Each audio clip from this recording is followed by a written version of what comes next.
Ce tas de munitions coûte 200 $ et ce tas de munitions coûte 200 $. Lequel est le moins cher à tirer? Les munitions de gauche coûtent 1 $ la cartouche. Les munitions de droite coûtent environ 3 $ la cartouche. Donc si je tire sur une cible et que je peux l'atteindre avec 2 cartouches de munitions chères, alors qu'il me faut 10 cartouches de munitions bon marché, vous voyez déjà la différence de prix. Tout cela est logique en théorie, mais on va tester ça sur le terrain. On va vous montrer s'il est vraiment moins cher de tirer avec des munitions bon marché ou si c'est en fait plus cher parce que vous ratez la cible la moitié du temps. Les munitions qu'on utilise pour ce test sont des 6,5 Creedmoor. Qu'on l'aime ou qu'on le déteste, c'est l'un des meilleurs calibres du marché et on va le tester dans ce châssis J. Allen avec un canon Proof et une culasse Lone Peak Fusion. On a des cibles à courte, moyenne et longue distance. On va tirer sur un rack KYL à 300, 400 et 500 yards, puis on passera à un autre groupe de cibles qui vont de 600 à 1000 yards. Bon, la première chose qu'on a faite avec les munitions, c'est de régler le zéro. Les bonnes munitions d'abord, là, ça tape juste un peu au-dessus de mon point de visée et un peu large aussi, mais on a pas mal de vent et le support de cible bouge pas mal, donc on va dire que c'est un bon groupement pour ça. Ensuite, on a tiré avec les munitions moins chères ou bon marché et c'était juste un peu bas avec un groupement un peu plus serré d'ailleurs. Donc vous pouvez voir ici qu'il y a une petite différence entre le point d'impact et mon point de visée et vous devez vous demander comment on va faire pour les tirer l'une après l'autre pour s'assurer qu'on tire de la manière la plus constante avec le même vent. On va en fait faire un décalage dans notre calculateur balistique et on vous montrera comment faire ça plus tard. Il y a aussi une différence dans le poids des balles. Les munitions chères pèsent 143 grains, les munitions bon marché pèsent 156 grains. On a une balle de chasse de type demi-blindé à pointe de plomb et une balle de chasse à pointe polymère. Donc, l'une est une balle de chasse moderne en gros et l'autre est une balle de chasse traditionnelle, on va dire. Maintenant qu'on a réglé le zéro pour les deux munitions, on va passer au test. Toutes les cibles qu'on va tirer feront environ 2 MOA. La première cible qu'on tire est une cible de 6 pouces. C'est assez grand par rapport à ce qu'on fait d'habitude avec nos carabines de précision. En général, à cette distance, tout dépend de votre lecture du vent et d'une bonne table balistique. Ce vent va être terrible. Ouais. OK, je fais un tir de confirmation pour m'assurer que c'est bon. Ouais, le vent m'emporte dans tous les sens. Ça me ferait rire de rater ça à cause d'une mauvaise lecture du vent. Le 7,5 yards. Attends à ce qu'elle soit au coude à coude et les munitions bon marché pourraient bien être plus économiques à tirer. OK, on vient de reculer à 400 yards de la cible et on va envoyer une cartouche sur un gong de 8 pouces.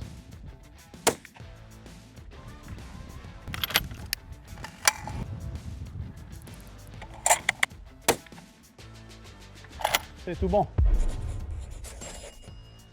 On vient de reculer à 500 yards et on va envoyer quelques cartouches de munitions bon marché. J'ai une élévation de 3 millièmes et demi et ça me dit que je devrais contreviser d'environ 1 millième et demi à droite. Impact. OK, maintenant on passe aux munitions chères. C'est assez intéressant de voir qu'il y a en fait 1 millième de moins en élévation et environ 1 demi-millième de moins pour la correction du vent. C'est ma correction de vent, trop forte. Maintenant, ce qu'on va faire, c'est qu'on a un rack KYL ici à 500 yards. On va tirer sur les 4 cibles de 10 pouces à 3 pouces. On a 4 cartouches de chaque munition et on va voir comment elles s'en sortent.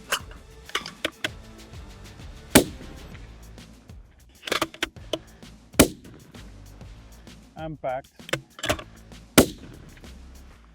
Impact. Voyons si on peut avoir celle de 3 pouces. Non, haut et à droite. Donc complètement aléatoire par rapport aux autres tirs.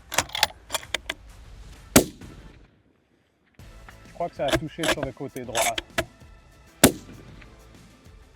C'était haut, un peu à droite. C'était sur le côté gauche. C'était sur le côté droit. On a des vents super variables ici au ranch où on tire. Je dois dire qu'une partie de ça venait du vent et de ma lecture du vent sur ces tirs. J'ai juste eu un peu de chance avec les munitions bon marché et ça a tenu face au vent. On a quand même manqué quelques tirs avec les deux. Maintenant, on va se déplacer vers notre zone de moyenne distance et je pense que c'est là qu'on va vraiment commencer à voir les deux munitions se départager sur le nombre d'impacts dans la cible.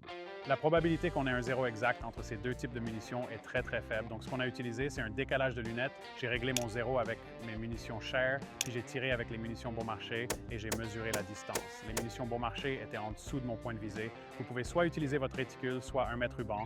Pour ma part, j'ai mesuré au réticule et il y avait une différence de 0,13. J'ai entré ça dans mon Kestrel ou mon appli balistique pour en tenir compte quand je commence à tirer à distance. Les cibles qu'on a là-bas en ce moment pour 600, 700 et 800 yards font 1,6 MOA. Pour 900 et 1000, elles font environ 1,8. OK, on est maintenant à moyenne distance à partir de 600 yards. On commence à voir l'effet du coefficient balistique et de la qualité générale des munitions. Impact. la qualité du zéro de votre arme, les conditions de vent et le fait d'avoir une bonne plateforme stable pour tirer. Impact le premier coup sur celle-là. On est passé sur un tir avec un skypod à l'avant et un sac d'appui à l'arrière posé sur le fond de cette caisse de pommes. Impact.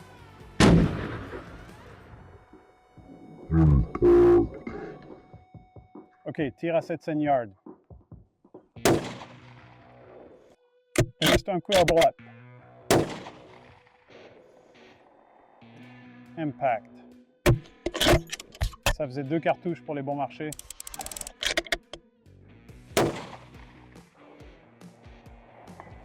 Une cartouche pour les shares. OK, on passe à la cible à 800 yards et c'est là que les munitions bon marché commencent à passer en zone transonique.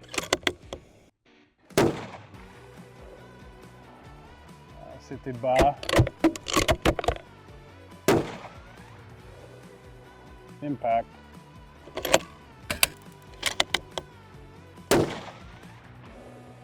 Impact.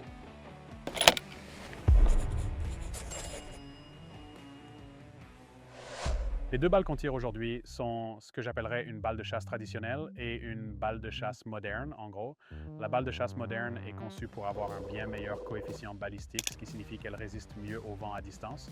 Beaucoup de ces modèles sont dérivés de leurs équivalents du monde de la compétition où ils ont simplement modifié l'épaisseur de la chemise ou d'autres détails pour en faire une balle de chasse. Contrairement à la balle traditionnelle, qui a une pointe en plomb qui peut s'abîmer dans votre chargeur. Vous pouvez voir qu'elle est beaucoup plus ronde. Celle-ci a aussi un arrière fuyant très court. La zone transonique pour les munitions bon marché est d'environ 800 yards et la zone subsonique est à 990, alors que pour les munitions Share, la zone transonique est autour de 1100 et la subsonique autour de 1400. Donc cette balle devrait avoir une trajectoire bien plus régulière quand on arrivera à 900 et 1000 yards. Maintenant qu'on passe à la longue distance, j'ai été assez surpris de voir à quel point les munitions bon marché s'en sortaient bien. Je m'attends à ce que ça commence à se gâter maintenant. On devrait commencer à voir les munitions Share surpasser les bons marchés. See what happens. Juste à gauche. Eh bien, c'était assez impressionnant. C'était mieux que ce que j'espérais.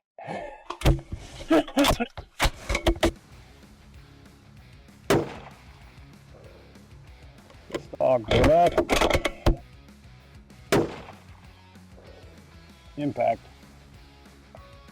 La différence d'élévation entre ces deux munitions, avec les bons marchés, je suis à 10,4 millièmes. Avec les Share, je suis à 7,3 millièmes. Donc, une différence substantielle. OK, passons à 1000 yards. Je vais tirer les Share en premier. On arrive à ces distances plus longues, tout commence à avoir beaucoup plus d'importance. Haut et gauche. Impact. La régularité des munitions, l'écart type ou l'écart extrême des munitions, la régularité du coefficient balistique des munitions. À gauche. Il faut s'assurer d'avoir un bon niveau à build sur son arme. Tout commence vraiment à jouer sur ces balles à ces distances.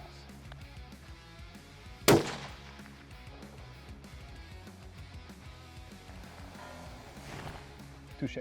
C'était assez surprenant. So with both ammos performing pretty well out to 1,000 yards, we're moving to 1125. Where we're going to take 10 shots with each ammo at a full-size IPSC. We'll see which one gets more impacts, and we'll count the cost of the number of rounds that missed the target. Impact au premier coup.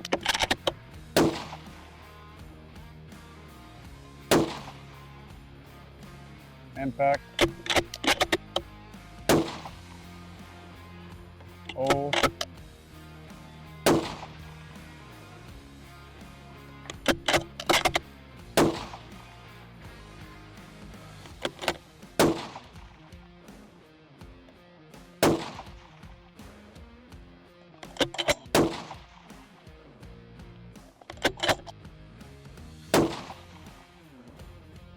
Encore un impact. Voyons maintenant ce que les munitions bon marché peuvent faire. J'ai 15,2 millièmes d'élévation contre les munitions Share qui avaient 10,3. On est bien dans la zone subsonique avec ces munitions. Elles sont passées de transonique à subsonique. Je serais surpris qu'on touche la cible. OK, je tire.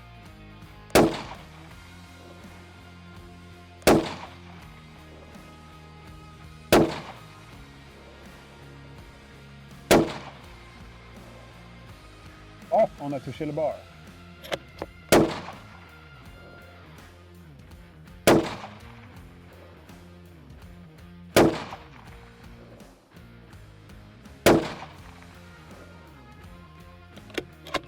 Deuxième impact au même endroit.